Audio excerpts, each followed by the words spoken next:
warahmatullahi wabarakatuh. Di sini saya akan menjawab soal nomor 2 sampai nomor 5. Soal yang kedua, jelaskan perbedaan sifat salbiyah dan sifat ma'ani. Sifat salbiyah adalah sifat yang berfungsi untuk menafikan seluruh hal yang tidak layak dinisbatkan kepada Allah Subhanahu wa taala. Sifat salbiyah ini tidak ada wujudnya dalam kenyataan. Ia hanya perkara iktibari, sesuatu yang dianggap wujud. Maksud dari tidak ada wujudnya dalam keadaan adalah andaikan hijab di dalam hati manusia dibuka oleh Allah, manusia tetap tidak bisa melihat sifat-sifat ini, sebab memang tidak ada wujudnya dalam kenyataan. Sedangkan sifat ma'ani adalah sifat yang ada pada kenyataan. Artinya, apabila hijab hati manusia dibuka oleh Allah, maka manusia akan dapat melihat sifat-sifat ini. Soal yang ketiga, mengapa 20 sifat wajib bagi Allah disebut sifat induk, dan mengapa para ulama merumuskannya ke dalam 20 sifat, tidak lebih dari itu? Disebut sifat induk karena seluruh sifat-sifat yang dijelaskan dalam Al-Quran dan Hadis menginduk kepada sifat-sifat di atas 20 sifat wajib bagi Allah. Dan 20 sifat wajib ini adalah batas maksimal akal untuk mengetahui sifat wajib bagi Allah. Lebih dari sifat 20 tersebut, akal manusia tidak mampu menjangkaunya. Karena akal manusia tidak mampu menjangkau lebih dari 20 sifat wajib Allah, maka manusia tidak dituntut untuk mengetahuinya. Soal yang keempat, jelaskan perbedaan sifat ma'ani dan sifat ma'nawiyah dan mengapa keduanya ditetapkan, bukan salah satunya saja. Sifat ma'ani adalah sifat yang ada pada kenyataan dan sifat ma'nawiyah adalah sifat yang secara otomatis ada apabila sifat ma'ani ditetapkan. Misalnya, apabila sifat ma'ani ini ditetapkan bagi sesuatu yang disifati, maka secara otomatis akan menetapkan hukum padanya. Contohnya, apabila sifat kudrah atau kuasa ditetapkan bagi Allah, maka secara otomatis berkonsekuensi Allah bersifat qadiran, zat yang kuasa. Dan mengapa keduanya ditetapkan, bukan salah satunya saja? Menurut para ulama Al-Asy'ariyah, tetap menetapkan kedua sifat ini secara terperinci karena dua alasan. Alasan yang pertama, tidak semua orang dapat memahami apabila satu sifat ditetapkan, maka secara lain sifat lain ditetapkan. Sedangkan ketidaktahuan dalam urusan akidah sangat berbahaya dampaknya. Untuk menghindari ini, para ulama menjelaskan secara terperinci keduanya. Alasan yang kedua, sebagai bentuk perlawanan dan penolakan atas akidah Mu'tazilah yang menafikan sifat ma'ani. Soal yang kelima, jelaskan isi 20 sifat wajib bagi Allah beserta dalil akli dan naklinya. Yang pertama, sifat wujud. Sifat ini menunjukkan bahwa Allah mempunyai zat yang ada. Dalil aklinya adalah adanya alam semesta, karena adanya alam tidak mungkin ada dengan sendirinya. Sehingga adanya alam menunjukkan pada zat yang maha perkasa, yang menciptakan alam.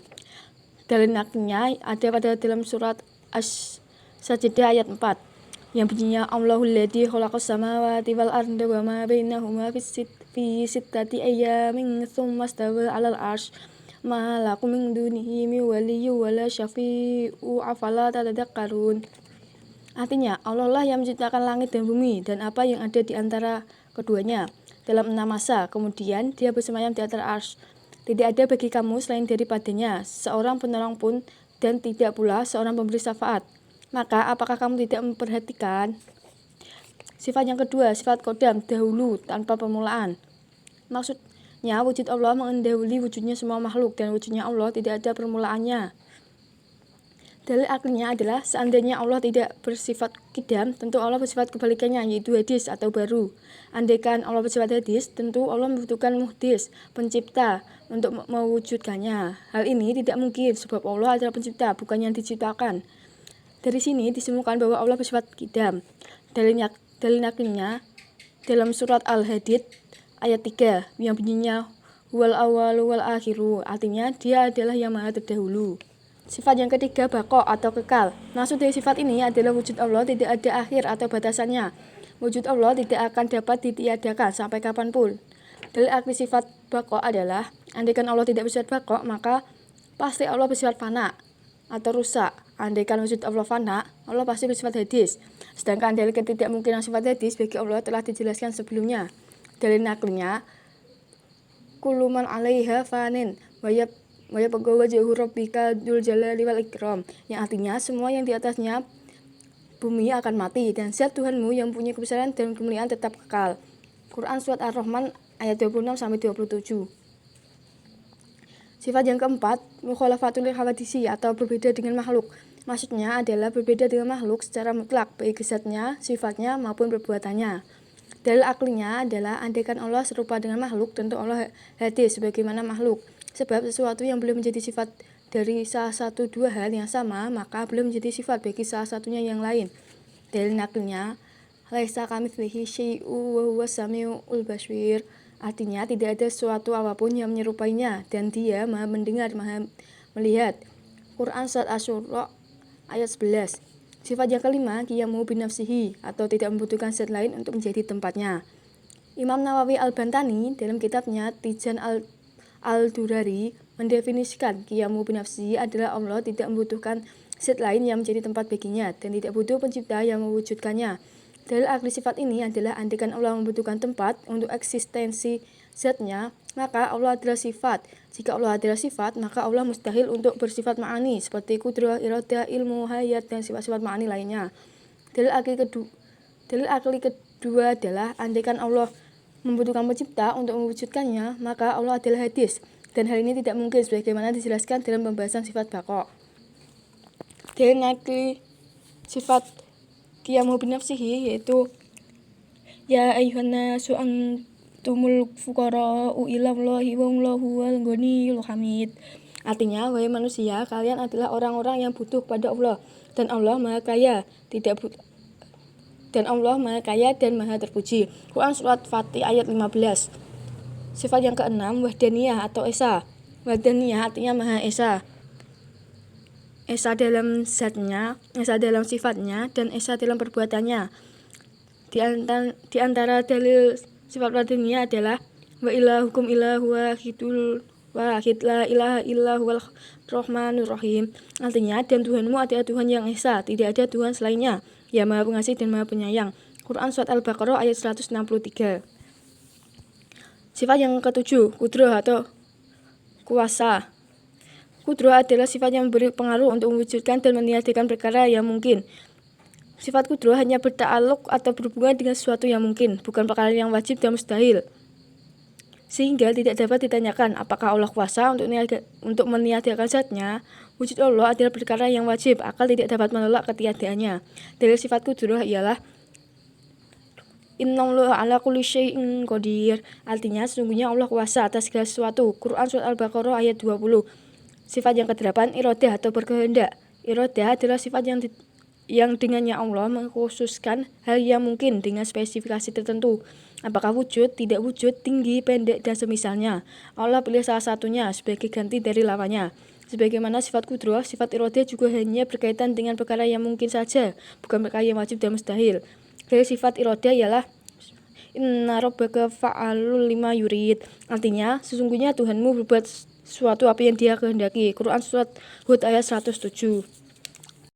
Sifat yang ke-9, ilmu atau mengetahui. Ilmu adalah sifat qadimah yang ada pada zat Allah, yang dengannya Allah mengetahui segala hal yang wajib, mustahil maupun jaiz. Dengan pengetahuan yang sempurna sesuai hakikatnya, secara terperinci dan tanpa didahului ketidaktahuan. Dalil akli sifat ilmu adalah wujudnya alam semesta yang sedemikian detailnya ini. Jika Allah tidak bersifat ilmu, maka Allah bersifat bodoh. Jika Allah bodoh, maka pasti tidak akan dapat membuat alam semesta yang sedemikian indah ini. Dalil nakli sifat ilmu, wala yuhituna bisyai'in min ilmihi illa bima syaa. Artinya, dan mereka tidak mengetahui sesuatu apapun tentang ilmunya, melainkan apa yang dia kehendaki. Quran Surat Al-Baqarah ayat 255. Sifat yang ke-10, hayat atau hidup. Imam Nawawi Al-Bantani mendefinisikan sifat hayat adalah sifat qadimah yang ada pada zat Allah, yang membenarkannya bersifat dengan sifat-sifat ma'ani selainnya, seperti kudrah dan iradah.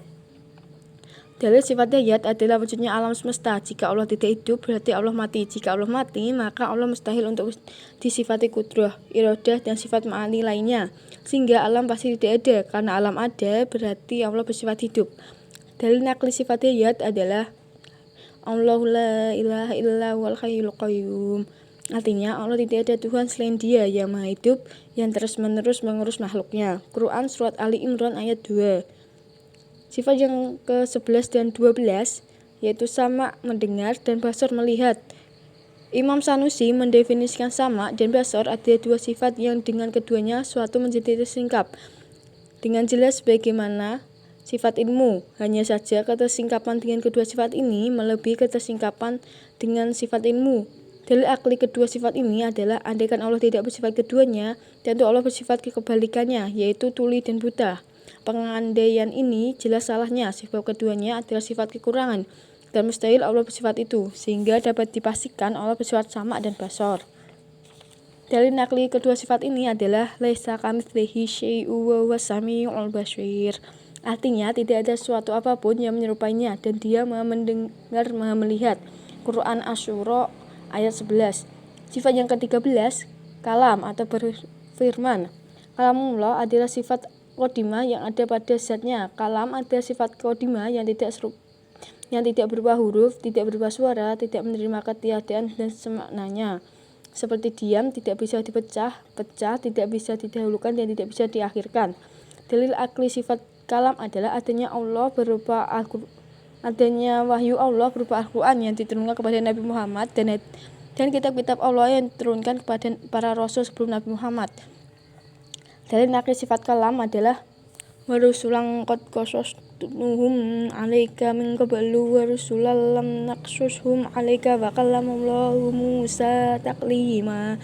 Artinya, dan kami telah mengutus rasul-rasul yang sungguh telah kami kisahkan tentang mereka kepadamu dahulu, dan rasul-rasul yang tidak kami kisahkan tentang mereka kepadamu dan rasul-rasul yang tidak kami kisahkan tentang mereka kepadamu, dan Allah telah berbicara kepada Musa dengan langsung. Quran Surat An-Nisa ayat 164.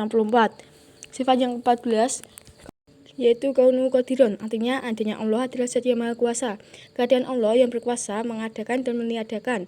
Lawan dari sifat ini adalah kaunu ajizan, yang artinya adanya Allah adalah zat yang lemah. Dalil nakli sifat ini yang artinya hampir-hampir kilat itu menyambar penglihatan mereka. Setiap kali kilat itu menyinari mereka, mereka berjalan di bawah sinar itu, dan bila gelap menimpa mereka, mereka berhenti. Jikalau Allah menghendaki, niscaya Dia melenyapkan pendengaran dan penglihatan mereka. Sungguhnya Allah berkuasa atas segala sesuatu. Quran Surat Al-Baqarah ayat 20. Sifat yang ke-15 yaitu kaunu muridan, yang artinya adanya Allah adalah zat yang maha berkehendak. Keadaan Allah yang menghendaki dan menentukan tiap-tiap sesuatu. Ia berkehendak atas suatu nasib dan takdir manusia. Lawannya kaunu mukrohan.